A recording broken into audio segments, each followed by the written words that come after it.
వదిలే సీత నేను బయట తింటలే. ఏంటి బయట తింటావా? బయట తింటే ఆరోగ్యం పాడవుతుంది. తిను.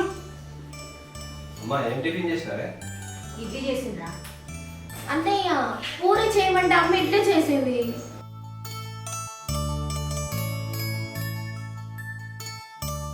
ఏంటమ్మా ఎప్పుడో ఒకసారి పూరి వేయచ్చు కదా, ఎప్పుడు ఇడ్లీనా? ఏంట్రా ఆయిల్ ఫుడ్ తింటే ఆరోగ్యానికి మంచిది కాదు, అందుకే చెయ్య. తిను. ఏం కదా తినే. నోరు మూసుకొని తినవే.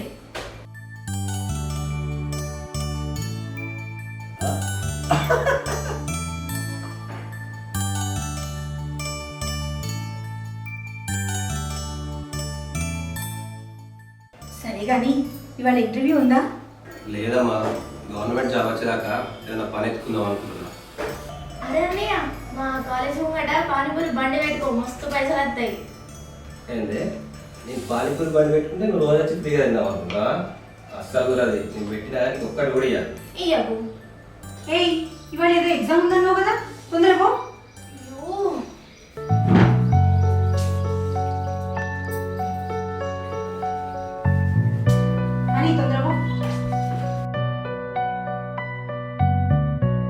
నాన్న కాలేజ్కి పోయేస్తాం. సరే బిడ్డ, కాలేజ్కి పోయి పరీక్ష రాసి సీది ఇంటికి రావాలి, సరేనా?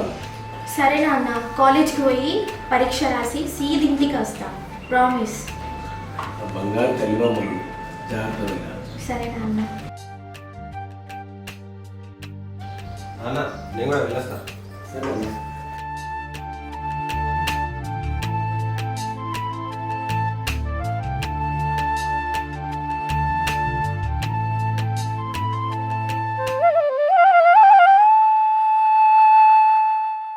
ఏమైందయ్యా?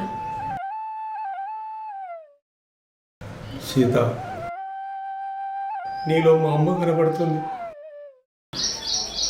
అయ్యో ఏందయ్యా కళ్ళలో నీళ్ళు? దిక్కు ముక్కు లేని ఒక అనాథను పెళ్లి చేసుకొని ఎంతో కొంత సంపాదించి నీ చేతులు పెడితే వాటిని జాగ్రత్తగా ఖర్చు పెడుతూ నన్ను ఈ స్థాయికి తీసుకొచ్చాడు. మన పిల్లలు కూడా పై చదువుతున్నావు. అందమైన భార్య, బుద్ధిమంతులైన పిల్లలు. ఈ జన్మకి ఇంకేం కావాలి సీత? ఏందయ్యా అట్లా మాట్లాడుతున్నావు? నాకు ఇప్పుడు 2 బిడ్డలు అనుకోలేదు, నీతో కలిపి 3 అనుకున్నా. ఈ చిన్న పిల్లాళ్ళగా మాటలు ఆపి ఆటో తీసుకొని పో. ఇగో దిక్కు చూసుకుంటూ అటు ఇటు నడపకు, జాగ్రత్త.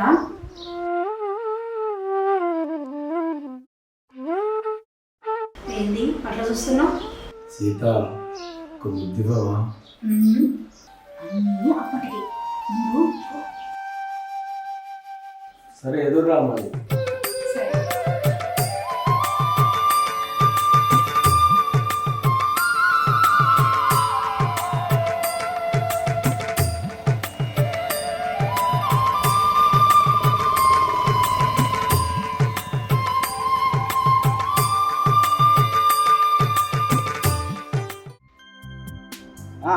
వినాచింది ఇలా గిరాక్ అయితేనేమో చికెన్ తీసుకొస్తా, గిరాక్ కాకపోతే గవే కూరగాయలు తెస్తా.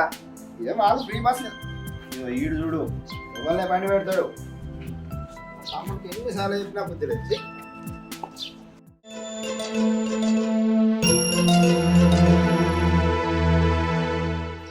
ఓ సావనా, ఏం దుడుతున్నావే నువ్వు? ట్రిప్ కాల చూడు వాడుతుంది దాన్ని ఎలా వాడతా? అదే ఊకే దుడితే ఇక రా కూర్చున్నా, ఇక్కడ మాట్లాడేది ఉంది నీతోటి ముచ్చట. ఏంటిరా నీ గోల?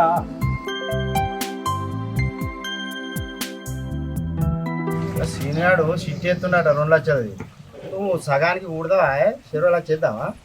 నెలకు 5,000 అవకా కట్టుకుందాం. 10,000 అంటే ఇళ్ళ కట్టలేము. నా దగ్గర షిఫ్ట్ నాతో అయితే తమ్మి శివగానికి ఉద్యోగం రాకపోయా, ఉద్యోగం చదువుకోవడం అట్టే అయితే నాతో కాటోతో పొద్దున కగిలో తెచ్చిన 150 రూపాయలు ఇచ్చిర్రు. ఎట్లా తమ్మి మాట్లాడుతుంది అన్నా? ఇచ్చాక నాకు ఒక ముచ్చట యాదకి వచ్చిందే. అది ఎవడో కొద్దిగా నా బుజ్జిని బండికి ఇచ్చుకొని పోయిండే.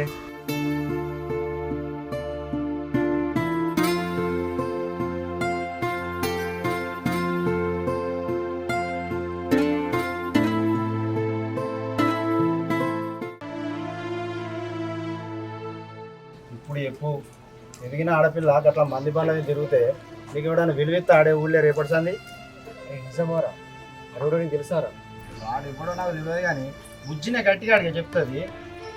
దాన్ని గట్టిగా కాదురా, నా కొడుకు శివగాని చెప్తే వాడెవడో ఆడే చూసుకుంటాడు. శివగాడ వాడు ఎటు వేయండి. అదేదో ప్రైవేట్ పని కోసం కరిమేర రా లెంకుంటా అని. ఇప్పుడేనే నా ముందట కాటన్ వీలు పట్టుకొని మన దోస్తుగాళ్ళతోటి ఐకేబీలోకి వెళ్ళాడు.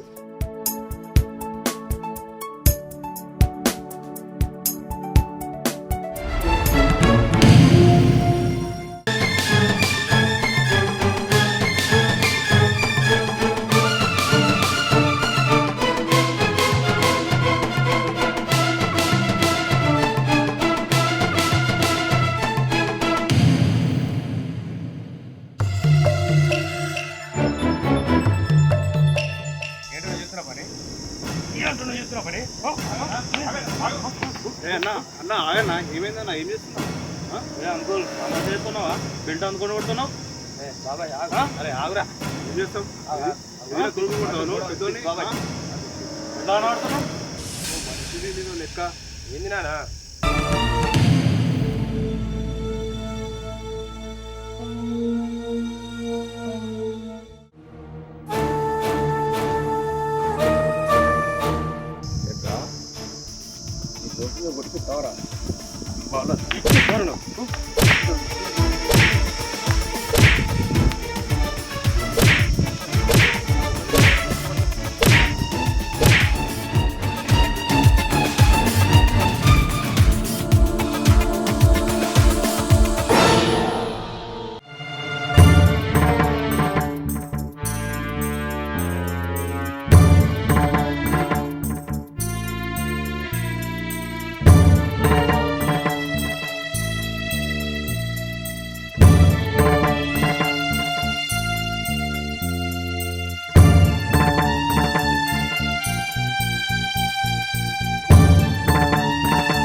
ఏంటమ్మా నాన్న ఇలా చేశాడు?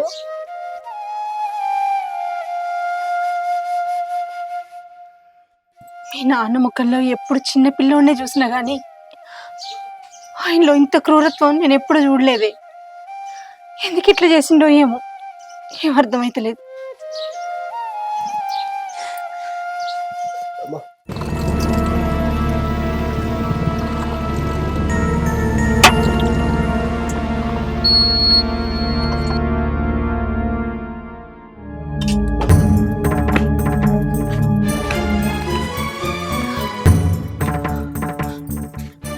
ఏందయ్యా నువ్వు తాగొచ్చినవా? ఇలాంటి కొడుకు ఇలాంటి బిడ్డ ఉడితే ఏ తండ్రి రాకుంటాడు? ఎవడే ఆడు? ఎవరి గురించి మాట్లాడుతున్నారు నాన్న? ఏమీ తెలియని పసిబిడ్డమనుకున్నా కదనే. అసలు నువ్వు మనిషి పసందా? నా బిడ్డల గురించి నాకు తెలియదా?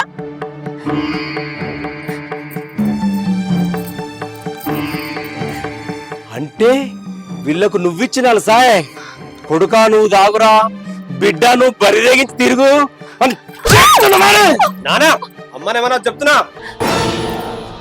ఏంట్రా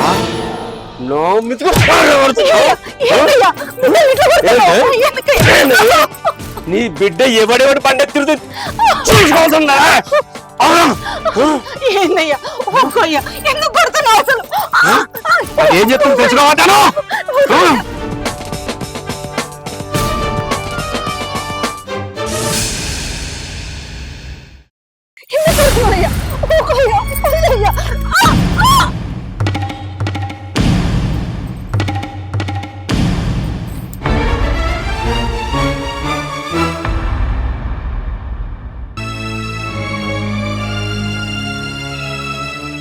అమ్మా అమ్మా కళ్ళు తెరవమ్మా.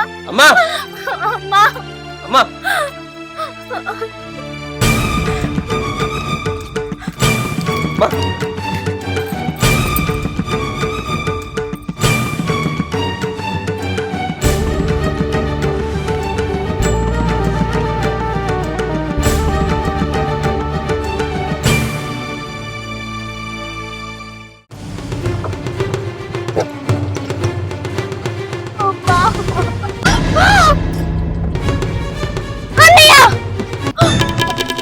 అమ్మా అమ్మా అమ్మా అమ్మా అమ్మా లేవమ్మా అమ్మా అమ్మా అమ్మా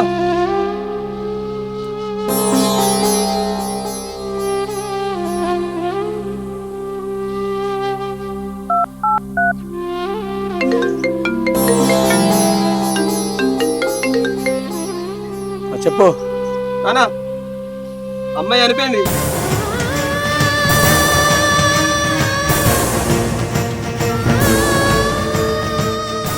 అమ్మా అమ్మా అమ్మా అమ్మా అమ్మా లేదమ్మా ఒక్కసారి అమ్మా ఒక్కసారి కళ్ళు తెరవమ్మా. అమ్మా అమ్మా అమ్మా ఒక్కసారి లేవమ్మా. అమ్మా ఒక్కసారి లేవమ్మా. కళ్ళు తెరవమ్మా ఒక్కసారి.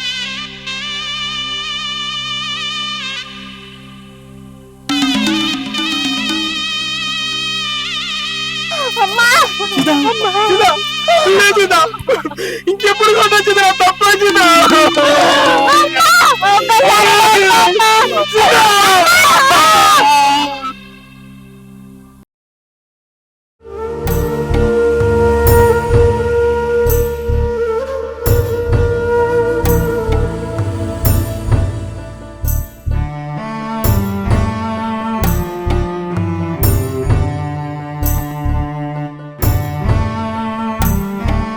సావనా అన్న జైలు నుంచి ఇప్పుడు వస్తున్నావా? నేనే బెయిల్ ఇద్దాం అనుకున్నానే. ఎవరిచ్చిరే బెయిలు? మా శివగాడ తీసినట్టుండ్రా పేర్లు. అయితే మా శివగాడు ఏం చెప్తారా? ఏం చేస్తుండే? నీదే ఆటో నడుపుతుండు రోజు. అన్నా మంద అవుదామా? వద్దురా తమ్ముడు, ఆ మందు తాగడం వల్లనే దేవతలు అంటే నా భార్యను చంపుకున్నారా. అన్నా నువ్వంతా బాధపడాల్సిన అవసరం లేదన్నా. వదినే నువ్వు అనుకున్నంత మంచిదేం కాదు. ఏంటో నువ్వు మాట్లాడేది? అన్నా ఒకరోజు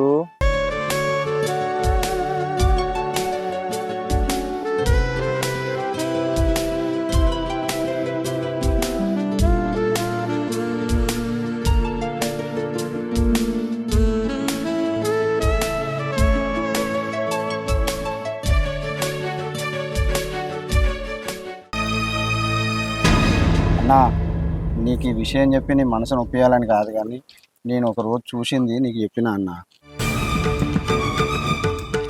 అన్నా అన్నా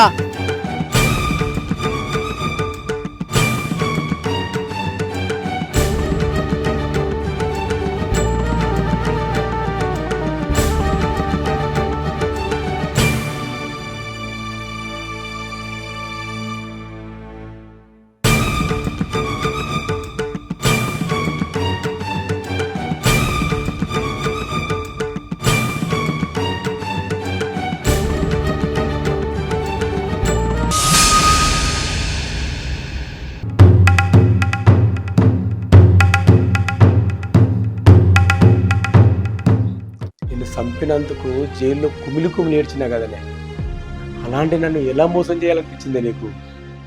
నాతో ప్రేమగా ఉంటూనే అట్లా బయటికి వెళ్ళగానే ఇంకోతోని ఛీ, నన్ను ఎలా మోసం చేయాలనిపించింది నీకు?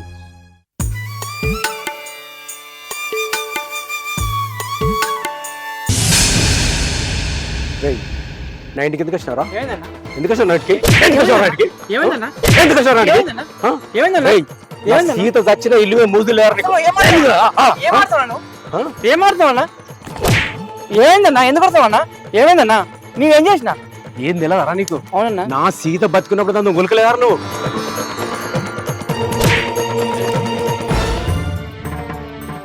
ఏ స్వామి, ఏం చేస్తున్నావు? అర్థమవుతుందా నీకు? ఓ 20 సంవత్సరాల క్రితం నా చెల్లెకు ప్రేమ పెళ్ళని మాయమాటలు చెప్పి కాలేజీ నుంచి తీసుకుపోయి ఇప్పుడు దర్శనం ఇచ్చారు సార్. దయచేసి వెళ్ళండి సార్. అన్నా తెలివిగా మాట్లాడుతున్నా అనుకుంటున్నావా? దేవత లాంటి వదినని చంపుకొని. అసలు అన్న నువ్వు ఆటో నడిపి ఏ పడి సంపాదించిన అనుకుంటానవే? ఈ రోజుల్లో ఆటో నడిపి పిల్లల్ని అంత పై చదువు జల్పించిన అనుకుంటానవా? నీ పిల్లలు పై చదువులు చదవడానికి కారణమే నా భర్త. అట్లాంటి దేవుడు లాంటి నా భర్తను నువ్వు బయటకు నడవమంటావా? ఈ ఇంట్లోకి వెళ్ళి బయటకు నడవమంటావా? ఈ ఇంట్లో నాకు హక్కు లేదా?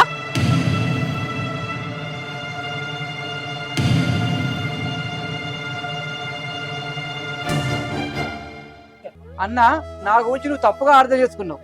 వదిన నాకు తోపుడితో సమానం. నేను మీ ఇంటికి వచ్చింది ఒకే ఒకసారి. ఆ రోజు ఏం జరిగిందంటే, వదినా ఏంది పిల్లగా ఇటు వచ్చినావు? మీ చెల్లెను మైలేజ్ చిట్టి ఎత్తమని చెప్పాడు కదా, నువ్వు డబ్బులు తీసుకో, వచ్చే నెల మళ్ళా కట్టేసి. నేను పైసలు అడగకపోదును పిల్లగా. నేను పనిచేసే చోట నా జీతం పైసలు ఇంకా ఇయ్యలే. ఇంట్లో కొంచెం అవసరం ఉంది, అందుకే పైసలు అడిగినా. నా జీతం పైసలు రాగానే ఇచ్చేస్తా. సరే వదినే, పోయేస్తా పని ఏంటి? అయ్యో చాయ్ తాగిపోదు. లేదు కొంచెం పని ఉంది, పోయేస్తా.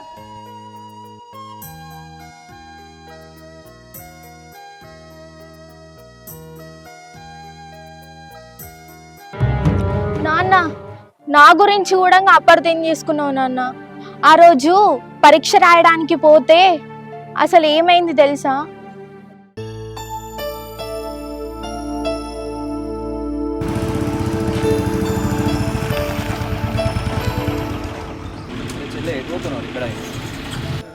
ఈరోజు ఎగ్జామ్ ఉన్నది అన్నయ్య, బస్సు మిస్ అయింది. ఇప్పుడు ఎట్లనో ఏమో.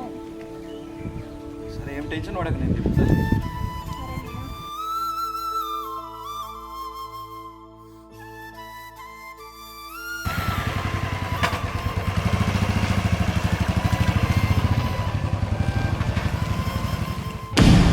అది జరిగింది నాన్న.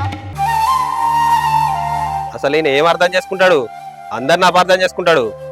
నన్ను ఒకసారి గొడ్డును బాదినట్టు బాధిండు. అసలు ఆ రోజు ఏం జరిగింది తెలుసా? అరే శివ, మీ నాన్న ఎన్ని రోజులు అని ఆటో నడుపుకుంటా ఇట్లా కష్టపడుతూ ఉంటాడు. నువ్వు కూడా ఏదో ఒకటి చేయొచ్చు కదరా. ఎన్ని రోజులని జాబ్లో కొంటే అటు ఇటు అని చెప్పి టైం వేస్ట్ చేసుకుంటూ ఉంటావు. మీ చెల్లెకు కూడా పెళ్ళి ఉన్నాయి కదా, మీ చెల్లె పెళ్ళి ఎవరు చేస్తారా? అరే శివ, నీకు ఎలాంటి చెడు అవట్లేవు కదా, మంచిది కదా. మేము చెడు 20,000 ఇస్తాం, ఒక ఆటో తీసుకుంటాం కదా. రోజు ఎంత నడుపుకున్నా కూడా రోజు 10,000 సంపాదించుకోవచ్చు. 10,000 ఆటో ఇంటికి పోయినా కూడా మిగతా 20,000 తోటి కుటుంబం నడిపించుకోవచ్చు. జాబ్ వచ్చిందనుకో ఆటో అమ్మేసుకుందాం, ఏమంటారు? ఇప్పుడు ఇవన్నీ ఎందుకు బాబాయ్? ఇప్పటికే నాకు ఎన్నోసార్లు సహాయపడ్డావు. జాబ్ రాకపోతుందంట, చూద్దాం. అరే పిచ్చోడా, ఈ 10 నెలల చుట్టుపక్కల గ్రామంలో అయితే నాకు జాబ్ వచ్చిందా? ప్రస్తుతానికి ఇది ఆటో నడుపు. మేము డబ్బులు అడుగుతున్నారా ఇప్పుడు? చూసుకున్నాబ్బో. అది జరిగింది.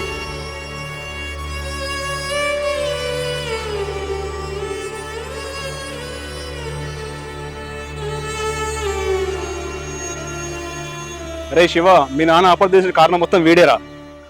అరే చెప్పురా, ఇప్పుడు మా అన్నకు లేనిపోయిన విషయాలు చెప్పి చెప్పురా, చెప్పు. రామన్న, నన్ను క్షమించే.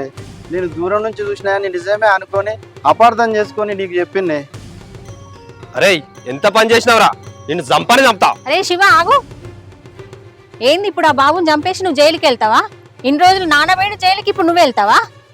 చూడు బాబు, నీ సరదా ముచ్చడ కోసం మా అన్నకు మాయ మాటలు చెప్పినావు. నువ్వు చెప్పినాయి అనుకో నిజమని నమ్మి బంగారం లాంటి మా వదినని చంపిండు. మళ్ళీ ఏం చేస్తా అనుకుంటున్నావు? నడు, ఇక్కడ నుండి వెళ్ళిపో ఫస్ట్. నువ్వు తప్పైంది మేడం నాకు. సరే వెళ్ళిపో.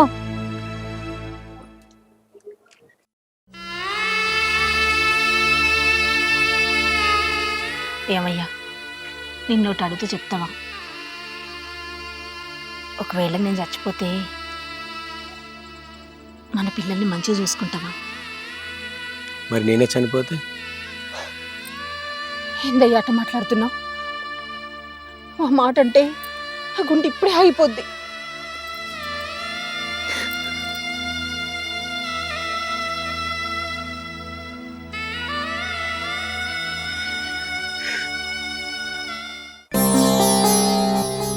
అన్నా, ఎటు పోతున్నావే? నాకు బతికే అర్హత లేదురా చెల్లి. బంగారం లాంటి పాలన చంపుకున్న చెప్పుడు మాటలని క్షణికావేశంలో ఏం చేస్తున్నావు నాకు తెలియకుంటదేంటి? నా భార్య క్షమాపణ అడగాలి, నిన్న భార్య దగ్గరికి వెళ్ళిపోతావు. అంటే నువ్వు ఇప్పుడు చనిపోయి వదినకి క్షమాపణ అడుగుదామని అనుకుంటానవా? నువ్వు అడిగితే ఆ వదిన ఆత్మ శాంతిస్తుంది అనుకుంటానవా? అట్లా కాదే అన్న, నీ పిల్లల్ని ప్రయోజకులు చెయ్యి. గట్లయితేనే వదిన ఆత్మ శాంతిస్తుందే.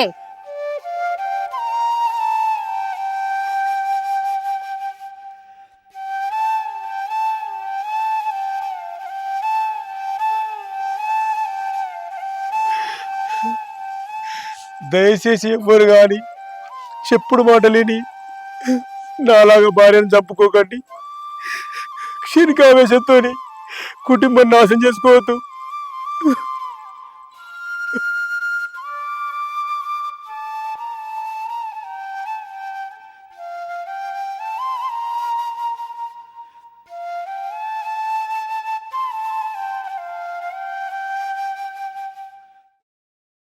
Hi friends, welcome to KSR entertainments. చూశారు కదా మా ఈ వీడియో కనుక మీకు నచ్చినట్లయితే లైక్ చేయండి, షేర్ చేయండి, అలాగే కామెంట్ చేయండి. మరిన్ని అప్డేట్స్ కోసం మా ఈ ఛానల్ని సబ్స్క్రైబ్ చేయండి. మీరు మా ఛానల్ని బాగానే ఆదరిస్తున్నారు, చాలా సంతోషం. కాకపోతే సబ్స్క్రైబ్ చేసుకోవట్లేదు. మీరు సబ్స్క్రైబ్ చేసుకుంటేనే మీకు మా నోటిఫికేషన్స్ అన్నీ మీకు అందుతాయి. మేము పెట్టే కొత్త వీడియోస్ అన్నీ మీ వరకు చేరుతాయి. ఖచ్చితంగా సబ్స్క్రైబ్ చేసుకోండి. Thank you so much. గంట కొట్టుడు మర్చిపోకండి.